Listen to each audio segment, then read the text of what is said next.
د رمضان المبارک برکتی میاشت تیر شولا او د رمضان په میاشت پسې چې بیا کومه میاشت ده نو موږ پښتانه ورته د ورکوټي اختر میاشت وایو او په عربی کې ورته د شوال میاشت ویلی شي. دې میاشت کې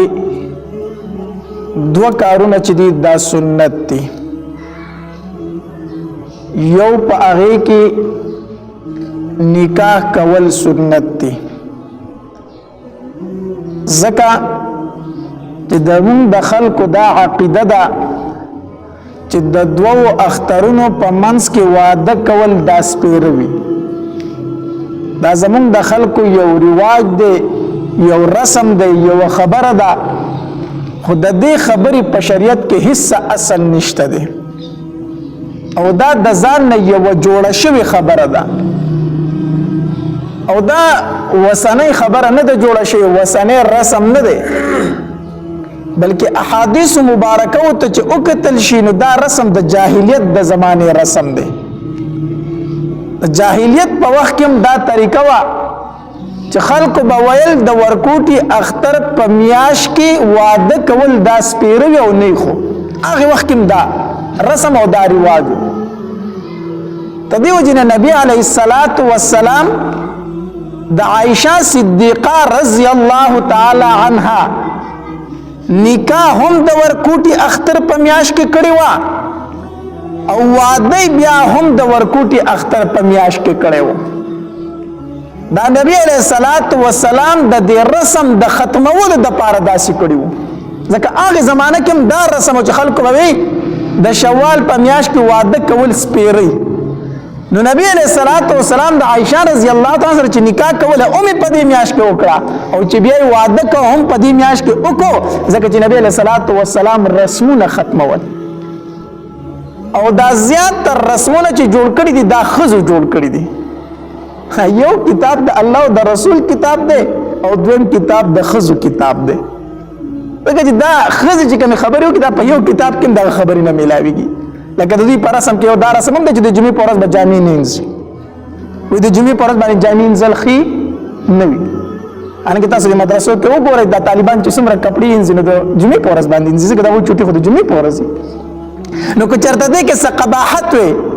او څه بدي پکې وي نو د مولانو طالبان به خپلې کپړې بیا د جمعې په ورځ انځلي.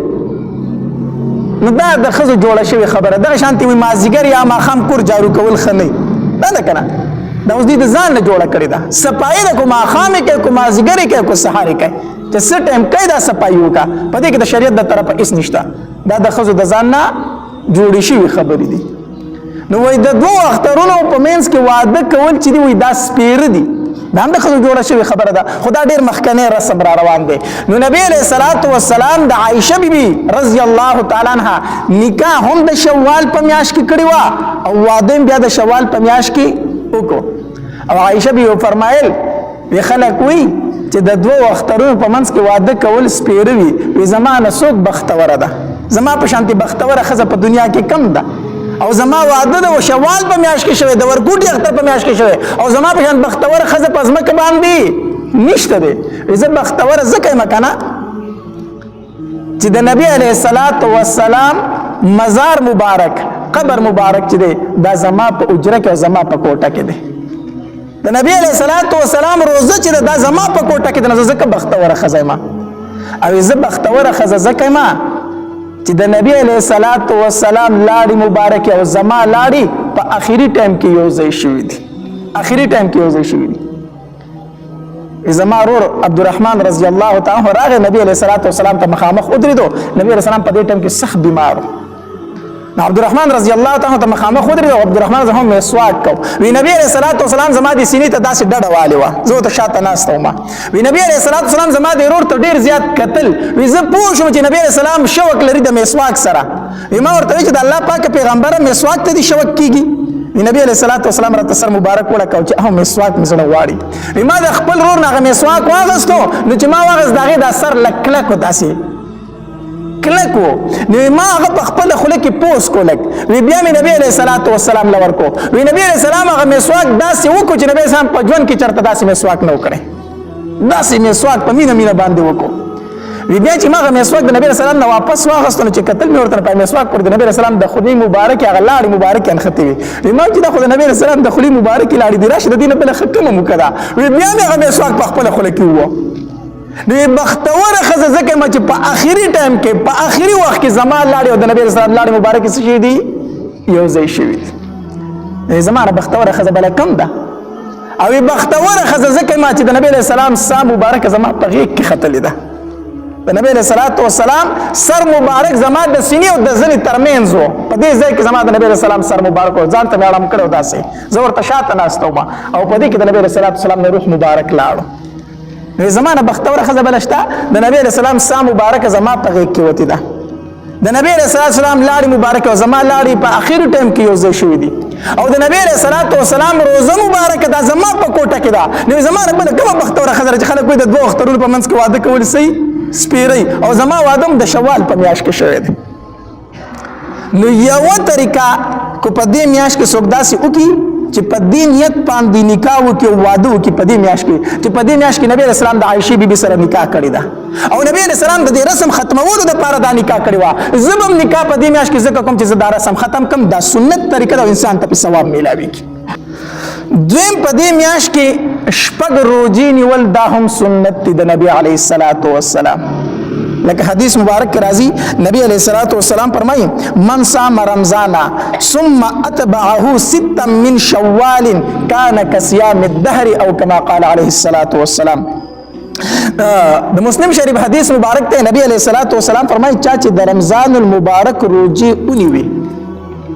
او بیا پسې د شوال په میاشت کې شپږ روزې نوري اونیوي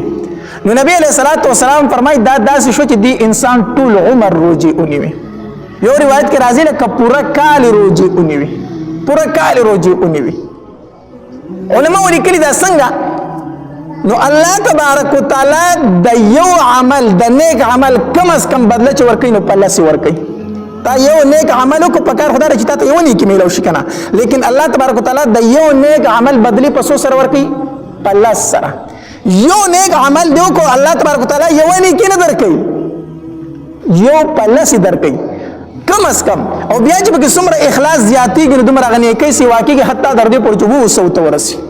نیکی دی یو کړه الله تبارک وتعالى بدله په سو درکوي په وسو باندې هغه په اخلاص باندې دا خو کم از کم الله تبارک وتعالى د یو نیک عمل بدله چې ورکوي نو په لاس باندې ورکوي چې کله تا یو میاش روزي ونیوي ګویا چې تا لس میاشتې روزي ونیوي لس میاشتې روزي ونیوي ګویا چې لس میاشتې روزي ونیوي بیا دې بس شپږ روزي ونیوي نو دې شوي چې دوه میاشتې روزي دي داش نو لس میاشتې د رمضان مبارک د روزو ثواب او شپږ دې پسې دا ونیوي نو د دوه میاشتو د دې ثواب نو ټولې څو میاشتې شي 12 میاشتې نو ګویا چې تا 12 میاشتې مسلسل روزي ونیوي نو دې جن حدیث مبارک کې راځي نبی علیہ الصلوۃ والسلام فرمایي چې د شوال شپږ روزي ونیوي الله تبارک وتعالى دله دومره ثواب ورکوي ګویا چې د انسان ټول کال مسلسل روزي ونیوي مسلسل روزي ونیوي نو دویم سنت طریقه په میاشت د شوال کې دادا چې د شوال شپږ روزي ونیسي اسیم نفلی روزي نیول سدي پکار دی ډیر زیات ثواب لري حدیث مبارک کې راځي نبی علیہ الصلوۃ والسلام فرمایي وای چې یو روزه د الله د رضا د پاره ونیوه چې یو روزه نفلی روزه د الله د رضا د پاره ونیولا نبی علیہ الصلوۃ والسلام فرمایي الله تبارک وتعالى د دو او د جهنم پمنس کې یو خندق جوړ کی او د هغه خندق پلنواله دومره د لکه زمکه او تر اسمان ترمن چې څومره فاصله ده یو روزه د الله د رضا د پاره ونیو یو روزه ستا او د جهنم په منځ کې الله دومره لريواله راوستو څومره لريواله چې د زمکه او تر اسمان تر منځ ده دومره دی الله د اور د جهنم نسکی لري کوي یو روزه چې دی ونیو بل روایت کې راځي نبی عليه الصلاه والسلام فرمایي وای کله چې تا یو روزه ونیو کنه الله تبارک وتعالى ستا او د جهنم په منځ کې دومره لريواله راوستو د کارغه بچي چې د خپل جال نه والوزي او دې زی الزی د خوراک او اسکاک د پرنه کې مسلسل دې سکی سفر کې روان کوي او د کارغه د بچي خپل بوډاوالي ته اورس یو مړ شي او راتاو شي څومره فاصله چې دوالي د دومره ستا او د جهنم په منځ کې الله لري واله راوستو په مرغو کې د ټول نه زیات عمر د کوم مرغه دی د کارغه دی حتی در دې پورې چې الله زر کاله عمر ورکوي زر کاله عمر ته الله ورکوي نو د کارغه بچی دی او په مرغو کې د ټول نه زیات عمر د دی او د خپل جاري نه پاسې د مسلسل روان دی الوزي روان دی حتی در دې پورې چې په دې هوا کې دی بوډا شو مړ شو راتاو شو څومره مزل چې نه کړو دومره ستا او در جهنم په منځ کې الله لري واله راوستو په یوې نفلي روژې سره دومره زیات ثواب لري الله په دربار کې کمې نشته الله په دربار کې کمې نشته انسان ناشکر دی چې کله دا کلمه ویل لا اله الا الله محمد رسول الله ته الله د جنت مستحق وګرځولې هغه زماستا بدبختی دا چې مونږ ګناه کو په زور جهنم ته وردانګو الله جهنم د مسلمان د پاره نه پیدا کړي الله تبارک وتعالى فرمایي اعدت للکافرین دا تیار کړی شوی د کافر د پاره خدا مسلمان بدبخت رځي او ته په ګناه سره په خپل وردانګي دې ګناه کې الله فرمایي ما خو ته کلمه نصیب کړې ده پتا مې احسان کړې ده اوس نیک اعمال وکړي چې جنت ته لاړ شي دا جهنم ما تعالی نه دی تیار کړی خو دې په بدو اعمالو باندې په خپل دې جهنم ته وردانګي الله نو نفلي روزي نیول ډیر زیات ثواب لري سفیان ثوری رحم الله دا یو لوی محدث تیر شوی دی او امام المحدثین ورته ویل شي د محدثینو سردار د لوی عالم تیر شوی دی وی په مکه مکرمه کې زوما نو وی زما سره یو مسافر پکې آشنا شو هغه راغلی عمرې لا بیا به زما سره یو ځای ګرځېدو نه چې ما به طواف هم کوه هغه به راسره هم طواف کوه زه به چې نفل تلم هغه به راسره هم تلم ملګرتیا یې راسره جوړه کړه نو په مکه مکرمه کې به موږ عبادات کول او دا سفیان ثوری رحم الله معمولی سړی نه دی ښه د ده متعلق عبدالله ابن مبارک رحم الله لیکلي دي وایي دا سفیان ثوری رحم الله چې وفات شو ما په خوب کې ولیدو چې په خوب کې مې ولیدو نو په داسې حالت کې مې ولید چې د نبی علیه الصلاۃ والسلام او د صحابه کرامو په منځ کې ناست دی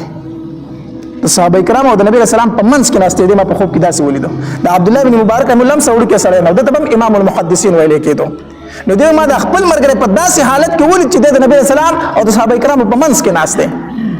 نو دا سفیان ثوری رحم الله فرمایي وایي زه مکې ته لاړم عمرې لره نو ما به طواف کوو عبادت مې به کوو نو یو مسافر و هغه راسره ملګری شو نو چې زه به طواف لتلم دی به راسره هم تو چې زه به نفل لتلم دی به راسره هم تو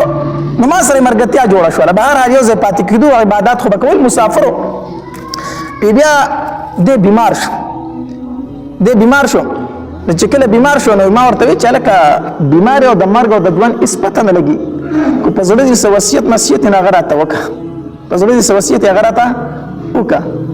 نو ده راته وی چې په زړه خو مې هېڅ وصیت نشته دی خو یو به داسې وکړي که نه خو زه مړ شوم نو ما ته به غسل ته راکړئ او دویم دا دی چې قبر ته مې به خلک کوزوي نو ما به بل چاته نه پرېږدي ما به ته په خپله کوزوي قبر ته او دریم به داسې وکړي که نه چې په ما باندې خاورې واوړي او خلک رانه رخصت شي نو ټول خلک به رانه ځي خو ته به رانه نه ځې ته به راته لږ ټایم ودرېږې قبر ته مې ته مې به لږ ټایم قبر ته ودرېږې وایي ځکه چې ما نه به فرشتې راځي زما نه به تپوس کوي چې رب دې څوک دی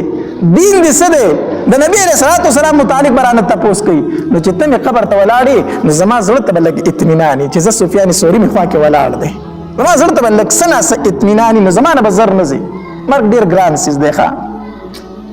نو کله خو چې یو انسان وفات شي نو په کار خو دا ده چې غسل ولا ته په خپله ورکړي خو چې څوک نه نو بیا یو پوه سړي ته ویل پکار دی چې غسل ولا ورکړي خو نور غسل به بل چا باندې نه ورکړه ښه یو وارث دی وفات شو پلار دی وفات شو نو غسل ولا په خپله ورکړه نو پلار به د ده وفات شوی او دی به ویل که ورکه پلانکی راځي ورکه پلانکی راځي ورکه پلانکی لکه خو دی پوه که دا خو دغه غسل دی ته ورته وایي د ترور زوی مې نه دی راغلی د ماما زوی مې نه دی راغلی ورکه پلانکی نه دی راغلی ولې خپل پلار نورو خلکو ته ښکاره کوي دا عورت ولې نورو خلکو ته ښکاره کوي په غسل کې صرف 3 تنه لګي څو تنه لګي 3 تنه یو تن دا دی چې هغه ورله دا جسم مږي دویم تن هغه دی چې اوبه ورته اړوي دریم تن دی ورسره ولاړي چې هغه ورسره اړی راړی امداد ورسره کوي دا 3 تنه په غسل کې پکار دي زمونږ د خلکو لوی مصیبت دا دی چې مړي ته غسل ورکوي د هغې نه یې واده راخ کړی دی ورکه د ترور زوی نه دی راغلی ماما یې نه دی راغلی تره یې نه دی راغلی پلانکې نه دی راغلی خپل پلار په خپله بل ته دغه عورت ښکاره کوو نو چې مړي ته غسل ورکوي پلار دی دی زوی دی ورته غسل ورکوي چې زوی دی پلار دی ورته غسل ورکوي رور دی نو رور دی ورته غسل ورکوي نږدې رشتہ داران بل چاته مه پرېږده خپل مړي. الله خو من خو بعضې خلک پکې وایي مړي ته به غسل څنګه ورکوم؟ ما له خو چل نه راځي. نو په ژوندانه چې کوم غسل خو دغه غسل دی که نه، په ژوندانه چل درته په مړي نه درځي، خو دغه غسل دی. څه ناشنا څه شی خو پکې نشته دی، خو دغه غسل ورکول دی. دغه مړی دی په تخته باندې سملوه او داسې یوه کپړه وګوره، کپړې به ترې نه لرې کړې، کپړې دې ترې لرې کړې، دومره یوه کپړه وګوره چې دغه په عورت باندې واچوې، د زنګونانو نه واله تر نومه پورې دې ځای پورې کپړه پرې ور واچوه. غټه کپړې ښه خبره ده، کونرۍ کپړې د کپړې د پاسه مالوچ خواره کړه، ځکه چې کپړه لمده شي بیا پکې عورت ښکاري. نو په دې د کپړه خواره کړه، د کپړې د پاسه څه خواره کړه؟ مالوچ خواره کړه چې لمده شي، خو چې لاندې ته عورت نه ښکاري. 2 کڅوړې به دې جوړې کړي، 2 کڅوړې. نو یوه کڅوړه لاس ته ور واچوه، اول خو لوټه راوړه، لوټه په لوټه باندې وله وړوکې او دسماته غټه او دسماته وکړه، استنجا په وکړه په لوټه باندې. نو بیا لاس ته کڅوړه ور واچوه او د هغې کپړې د لاندې لاس دننه که په اوبو باندې ورته غټه او وړه استنجا دواړه وکړه. نو چې دا دې وکړو دا کڅوړه اوس ورته وکړه، زه به دې باندې استنجا وکړه. اوس بله کڅوړه څه ته واچوه؟ لاس ته واچوه. 2 کڅوړې دې راخکړي، نو بله کڅوړه لاس ته ور واچوه. نو چې ور واچوله نو اول وله چاراندام وکړه، څنګه چې دا داسې دپاره چاراندام کېږي که نه. لاس وله وینځه، خولې ته ورله اوبه واچوه، داسې ګوته وله وړه په خوله کې ووهه، داسې کچنۍ ګوته وله په پوزه کې ووهه، د سر مسه ورله وکړه، مخ وله وینځه څنګه چې په اوداسه کې مخ وینځلی کېږي، لاسونه وینځه، خپې وله وینځه، څنګه چې انسان چاراندام کوي دقه شان چاراندام وله وکړه. خو چې کله د استنجا کوله نو په دې ګېډه وله نری غونته کې نرم لاس داسې ووهه، ځکه په ګېډه کې صحیح چې هغه وځي، ډېر زور به نه ورکړه، خو داسې نرم غونته لاس پې ورله ووهه د استنجا په ټایم کې. څه شو؟ چاراندام دې ورله وکړو. په کار خو دا ده چې کومې اوبه درته پرتې دي پای کې دي د بیرو پاڼې اچولي او کافور دې پکې اچولي. ښه خبره.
داسې ښایسته واقعګانو اورېدلو دپاره زموږ یوټیوب چینل واجد اسلامیک سټوډیو سبسکرایب کړئ. په دې به تاسو ته انشاءالله العزیز ښایسته واقعګانې او بیانات ملاویږي او د ګنټې د نشانه سره کلک کړئ، تاسو ته آینده نوې ویډیوګانې مخې ته راځي. والسلام، ډېره مننه.